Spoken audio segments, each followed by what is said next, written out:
It is Shushan Purim, the second day of Purim here in Eretz Israel, especially, of course, for the cities that had walls at the time of Yeshua ben Nun. And we have a very interesting little insight, I think, that can teach us a lot of things about why it is that the Megillah of Esther opens up and tells us about the number of nations that Ahasuerus, the Persian king, has under his rulership. And the idea is repeated several times in the Megillah.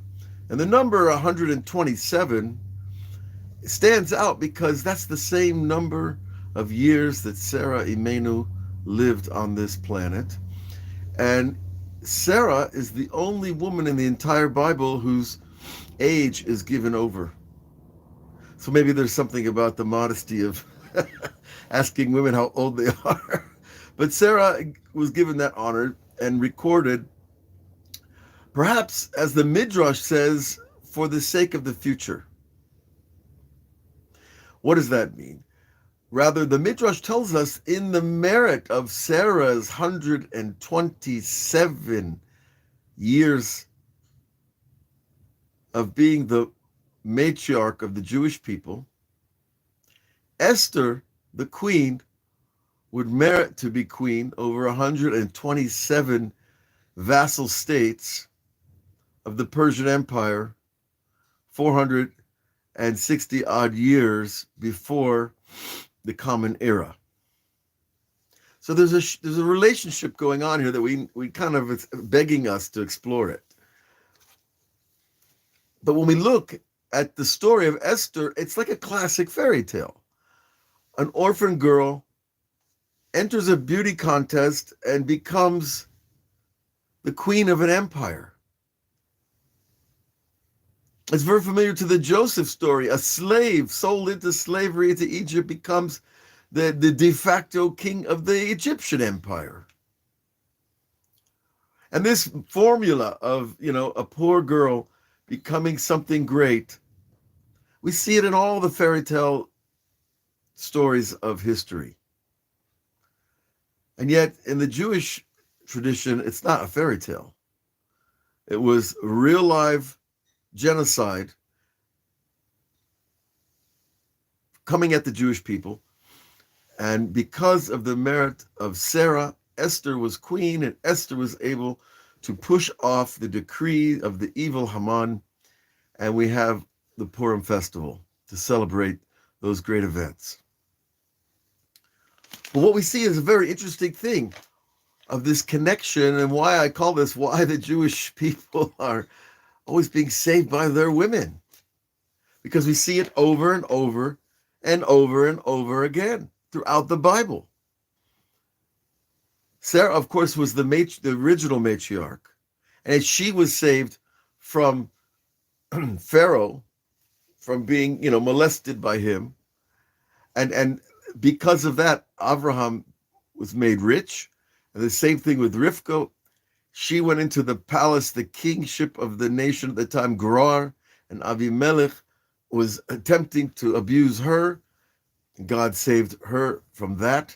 And over, the Jewish people are put into these circumstances where a foreign power is attempting to dominate them.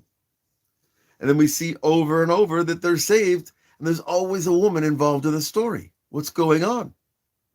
We see it by Ruth, by Devorah, by Yael, and ultimately we see it by Esther. Well, what is this idea of a matriarch, a queen? Well, in Kabbalah, we know that the whole structure of the world follows a pattern that gets repeated over and over throughout history.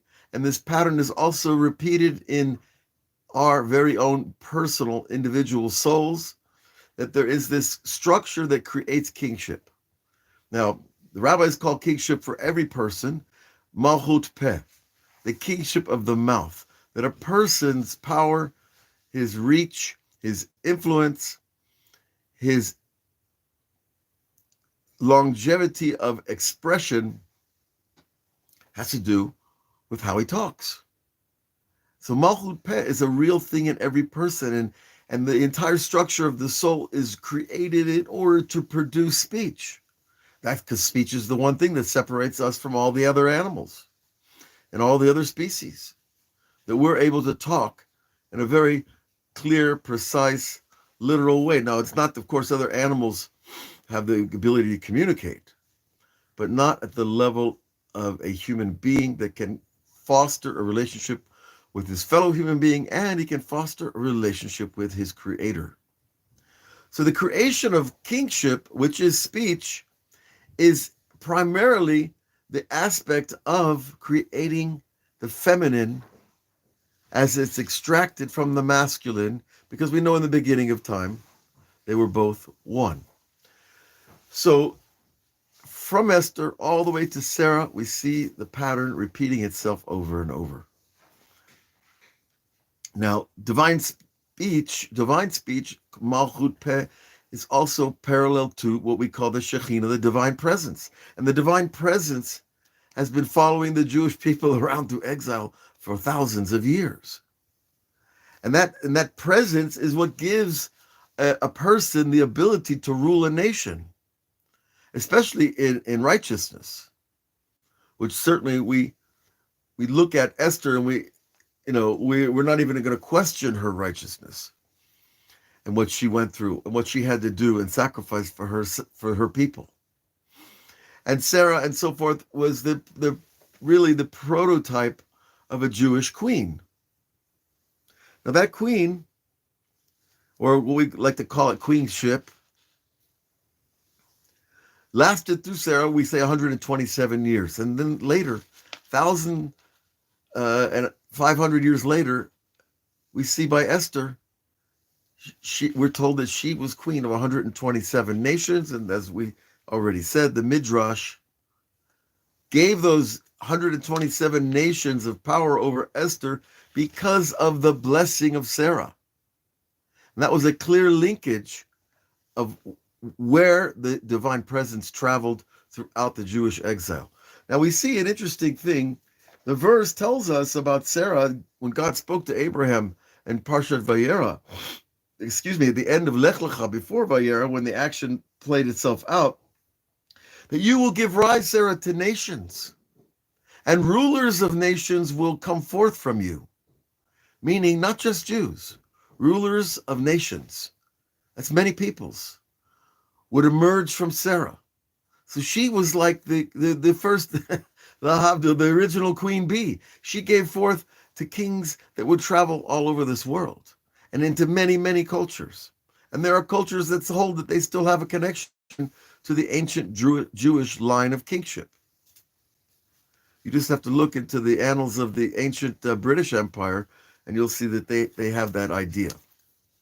Okay, so if we know that kings and queens are going to come out through Sarah, where are they chiefly expressed and seen in the foal, in action, is when Esther herself is given power by being the wife of Achashverosh. And Achashverosh, you could translate it as one who is quiet but the head. Achashverosh is a quiet head. In other words, it's the quiet head of God, if you will. That God is in the story but not seen and not heard.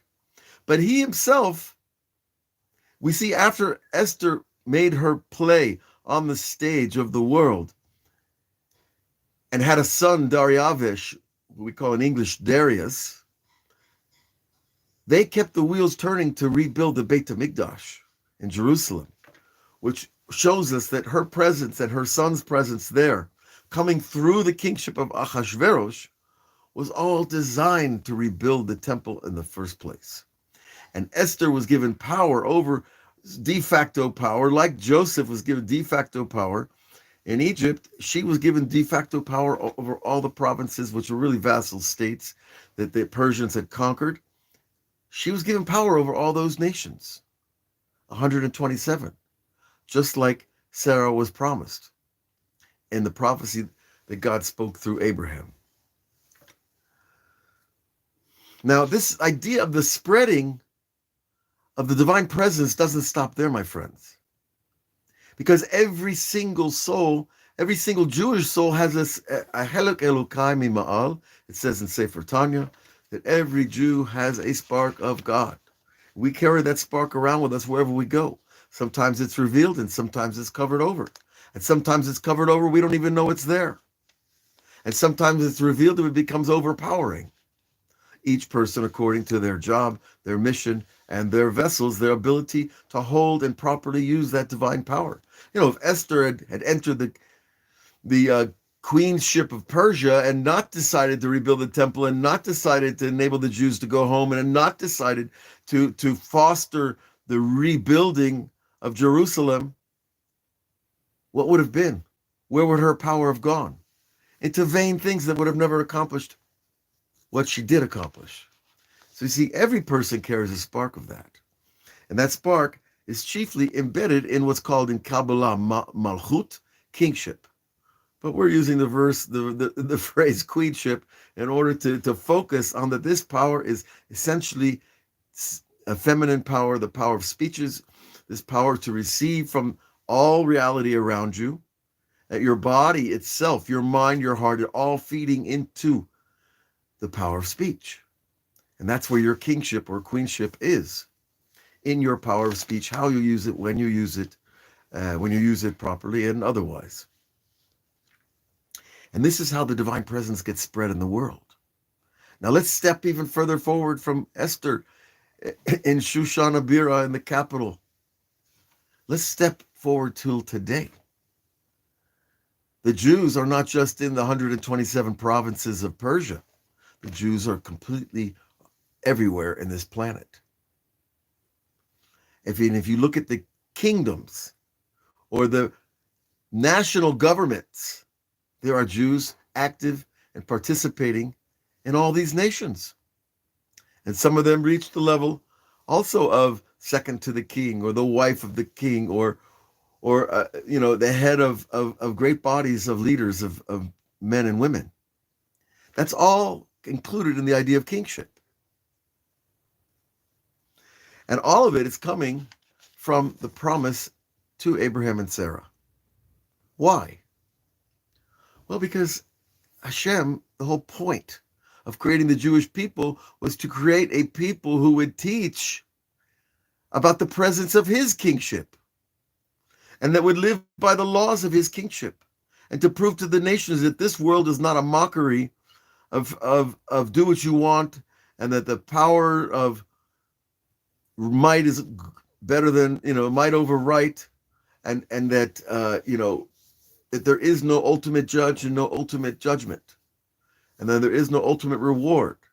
See, because that's all the teachings of the other side that are trying to hide the mission and the purpose of the Jewish people, which is to reveal that there is a God and there is a promise and there is a purpose and there is a meaning and there is an end to the way the human race treats itself. Now, interesting about this number 127, Rashi speaks about those years, 120 and 7. It's spelled out that way in the Torah, that she was innocent as a 7-year-old. She saw the world with bright eyes. She was pure as a 20-year-old, a virgin who had never known man, who had never sinned in any way. And when she was 100 years old, she was still young like that. And what we understand from that is that there's a way to live life that all your life is one, that all the stages of development of life are really one progressive developmental project. In other words, I don't become old and lose the qualities that I had when I was young. If you were curious, then when you're young, you should be curious when you're old. Why not? And if you're inventive and creative when you're young, why can't you be that when you're old? And when you're strong and active and powerful in the things that you do when you're young, why can't you do those things when you're old? Because we can carry those positive traits into the future. So when Abraham gave his eulogy of Sarah, he was praising the fact that she was very young and very old at the same time. And that corresponds to the Rabbi Nachman story of the 7 beggars, where he says the first beggar is completely old, the oldest of the old, and yet he remembers everything from the beginning, and he's really very young.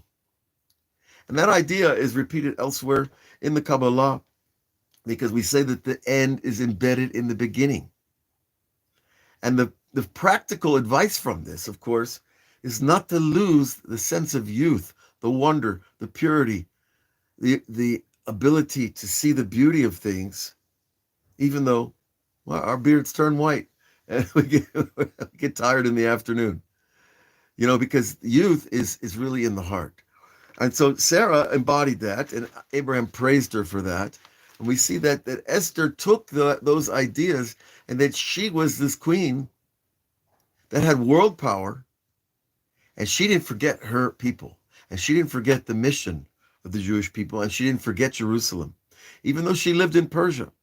And about 40,000 Jews went back with Ezra at that time to rebuild the temple and the Jewish community in Eretz Yisrael, because it was in complete desolation. And today, with global Judaism and global kingship operating through all the different nations of this world, the Jews can go anywhere they want, almost. And there's a telephone number you dial, and you get a ticket to Israel, and you come home. Because the coming home is what creates the continuity of our people in the first place. And it connects us to tradition and to time and to space. And that connects us above time and space. So you see, when you connect to the mission, you connect to a very big picture that's very old, that has been given to us mother by mother, from Sarah to Esther until your mother this day. And if you're not a Jew, then you can become a Jew. And if you don't want to convert, you can become a follower of Noah and his laws, because his laws were derivatives from the Ten Commandments themselves. So, this whole idea of Esther is being the embodiment of the prophecy of Abraham and Sarah. And so you see that prophecy is not something that just is uttered in it and then something happens and it goes away. It keeps getting happened. It keeps returning. And it will not go away, because it's part of the living God who has always been with us, who has always shared in the history of the Jewish people. And no matter what people, non-Jewish people, tell us, we still have the blessing, we still are the chosen people, and we still will carry out the mission. So all of you should be blessed on Shushan Purim with a glimpse of that above time reality, a glimpse of that above space, that right now we can be together on this little video all over the world. And that's another one of the unifications that are taking place in this world, to bring us all closer together, to solve the problems that need to be solved, and to create a better life for our children and grandchildren. So God bless you all. Purim Sameach. We'll see you again on all the daily classes and in the other works that are coming out, poems and songs, and I think a trance video came out. It's kind of cute. And we look forward to being there. Check us out on Patreon, YouTube, Facebook, Insight Timer, Web Yeshiva, wherever the pixels reach you. God bless.